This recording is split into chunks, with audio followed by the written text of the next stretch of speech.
specialized care at Chattanooga Dental Care. You look so cozy with that blanket over you. Yay!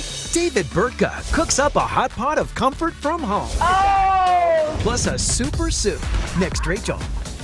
Weekdays at 2 on Local 3.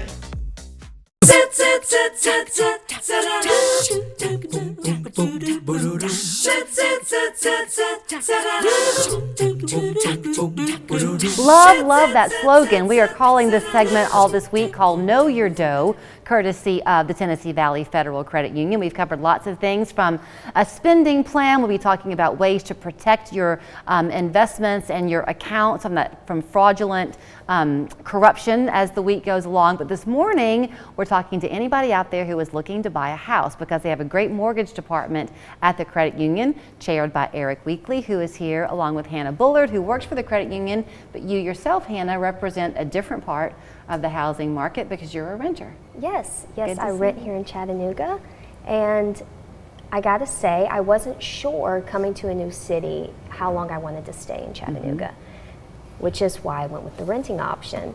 But being here, I really see a future here in Chattanooga, so I'm excited to hear what Eric has to say about owning a home here. That was a perfect way to lead into you, right? Well, you want everyone at some point to be in the position to buy their own home. That just breeds financial independence and strength. But there are a lot of questions that people have, Eric, when it comes to when is the right time to buy, am I qualified to buy, and you get all those fielded to you. There are a lot of questions between renting and buying. It always has been, always will be. The biggest thing is renting, you're paying somebody else. You're not really building equity for yourself. You may not have maintenance. Whereas buying a home, you have a way to pay yourself. You've got appreciation in the home's value, plus you're paying down your mortgage balance, building that equity for yourself. But it also comes with, the responsibility of upkeep. Right. Things may break. Washing machine goes out, refrigerator, pipes break, yard work, maintenance, things like that. So there's definitely pros and cons to both. Let's talk about this a little bit, because I talk to a lot of realtors here on the show, and they say that the housing market is stabilizing. That insane uptick we had in housing prices is sort of moderating a little bit. Right. If you are looking now to buy, if you were Hannah and she said, okay, I'm ready, what are you looking at from a lending perspective when it comes to credit scores? What do you need? So the first thing is, there are a lot of apps out there in today's world, Credit Karma, Credit Sesame, things like that, that will give you a snapshot of what your credit looks like. From a lending perspective, we look at all credit scores. We look at each scenario a little bit differently. A 720 credit score might get you one of our 100% financing option loans.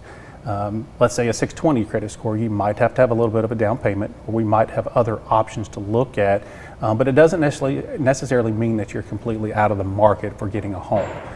We tend to take a big picture look at the whole entire situation and what's going on in the credit, what's going on in the employment world, and what's going on with just down payment finances in general, and in comparing that to mortgage payment versus a rent payment, and trying to help members. If somebody, with the new year, if someone said, okay, I want to make this the year I buy a house, so in January, let me plan so that maybe by September, I'm in a position.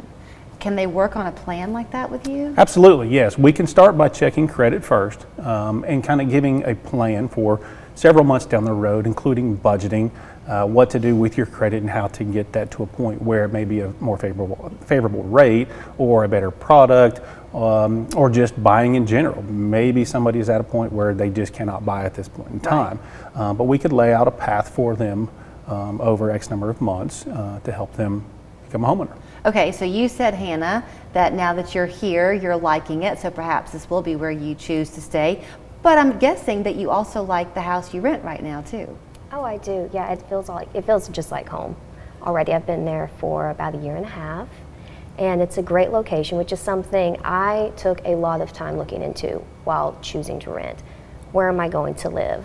What's the convenience? What am I close to? How are the neighbors? And I was blessed enough to find the perfect option for me, but I know a lot of people aren't in that same predicament. So I'm not quite sure what I would have done not finding the perfect house to rent. I might have looked into buying. I don't know. Well, yeah, because it's a hot market out there, so you're in direct competition with a lot of people who are also looking at that same house. So I'm sure that the landlord in your case kind of wanted to vet you because he or she probably had some choices of who he rented it to. There was still quite an extensive vetting process. So were you surprised, it's been a long time since I've gone through a rental situation, with how much money, not to pry, but it's not inexpensive to rent either because you've got to put some money down up front. Yes, it came out to be more than I was expecting. This was the first time I was going in by myself and renting a home. I usually had a roommate, or it was through a college service. So going into it, I was surprised at the down payment, the security deposit for a pet, the cost of utilities. Right, and you have to pay to get all those set up too. There are a lot of expenses. When it comes to purchasing, people tend, we've had this conversation this week too, tend to look at what their monthly payment is, not what their overall expense is going to be. So people can really focus on the interest rates right now, which is smart. Right. But at the end of the day, if you're paying more for a house than you might have to, say, 4 months from now, monthly payment aside, you're going to be spending a lot more money. Yeah, budget is probably the most important thing when looking at buying a home. You know, it's looking at all of those additional expenses, your utilities, your groceries, your gas, unexpected things that, again, go back to that may happen at the house, replacing a refrigerator or an HVAC unit or a roof. So, you know, if the property's in a flood zone, well, what happens if the home does flood? What is the percentage your mortgage should not be? Is it 30% of your income? It varies, yes. You know, 30 to 32%, you know, overall mortgage payment would be about the top end of where somebody would want to be and where we as a lender kind of feel comfortable. There's give and take with that, obviously, but. Do you look when you're lending and making an approval, do your underwriters look at job stability or the length of employment or anything like that? Yes, you know, some of the regulations and the guidelines that we have to follow do go back to length of employment and kind of what that looks like going forward. Is there the probability of continued employment going forward? And if we have a history of it, somebody's worked somewhere for 15 or 20 years, there's probably a good chance that they're going to be able to make that payment. They're going to be gainfully employed. Somebody that may have jumped from job to job to job to job, you know, in the prior 6 months, maybe a little bit more risky for us to take a look at. But if you're jumping, because that's kind of the name of the game now for a lot of people too. That's how they increase their income, is by jumping where the opportunities go. So as long as you're jumping from job to job and the income is stable or increases, is that the same as job to job again? It's definitely been that way the last year or two, with the way that the market has been with, you know, raises, with, you know, entry-level positions and whatnot. It doesn't necessarily exclude anybody from getting a mortgage, just, you know, jumping multiple jobs in a short period of time.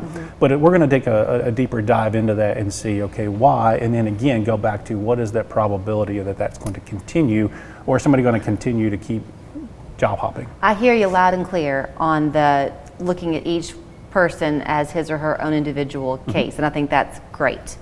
I like, though, a goal.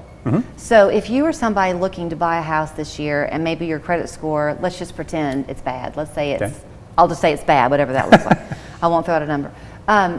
What would be some steps that they should take, and what should be kind of a magic number to try to get to even be considered? So we would love to be able to talk and coach those borrowers and potential borrowers on what to do and what not to do. There's a lot of things out there in the marketplace that you can go and do, and classes that you can take, as well as credit repair type companies. And it's just a big picture look at, okay, what is driving the score to where it is, and where can we drive it up to a point that's going to get somebody into a home. You know, there's so many different factors that play into it. We could do a whole nother segment on that.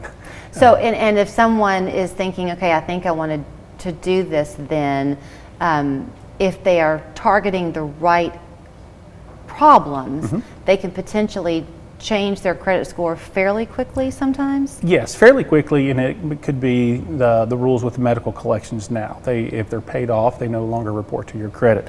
If it's over a certain amount, they don't, or under a certain amount, they don't report at all. It could be the number of inquiries. Maybe somebody was going to purchase an automobile, or they were already shopping for a home and didn't really know what their credit scores were. It could be a multitude of factors, and we can help pinpoint that and say, okay, if we do this over the next 6 to 9 months, you'll be in a much better position to buy a home at that 12-month mark, and maybe we can shorten that out a little bit if somebody's really diligent on getting that taken care of. One of the things that we've discussed this week is the importance of having a spending plan, not a budget. Spending plan is positive, budget is restrictive. I like the fact that you kept that positivity going by saying that it's a case-by-case basis, never say never. Right. Great to see you both. Thank you so Thank you. much. You can learn more at tvfcu.com. Their phone number is 634-3600, and you can do a lot of loan applications on their website. Correct. So any time of day that works for you will end up working for them. Thank you. Thank you. Thank you. Crystal is testing its new breakfast on real morning haters, like people who are late for work. I'm running late. This sunrise is right on time. Get the crispy chick biscuit and the sunriser with a fresh cracked egg from 6 to 11 What? at Crystal. Since 1979, we have proudly been serving the Chattanooga community. With your support, we have grown beyond our wildest dreams.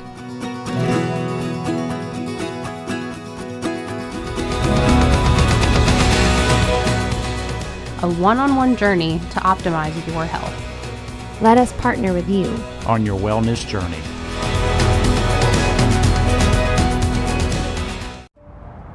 Got it. Formula, diapers. I got it. Dave! There's been an accident. Your husband will never be the same. How will you pay the medical bills, house payment, care for your child? The choice of a lawyer is now the biggest decision you can make for your future and your child's. Call Massey & Associates. We can help. Massey & Associates. You gotta get Gary. Food. It's our spice of life. Pepper your world with the freshest produce, hand-cut certified Angus beef, and the highest quality store brands. Nobody does food like Food City. This week, save on certified Angus beef chuck roast, $3.99 a pound. Mix or match strawberries, blueberries, raspberries, or blackberries, 3 for $10. Wide Awake coffee or creamer, buy one get one free, and more. Crystal is testing its new breakfast on real morning haters, like people who are late for work. I'm running late.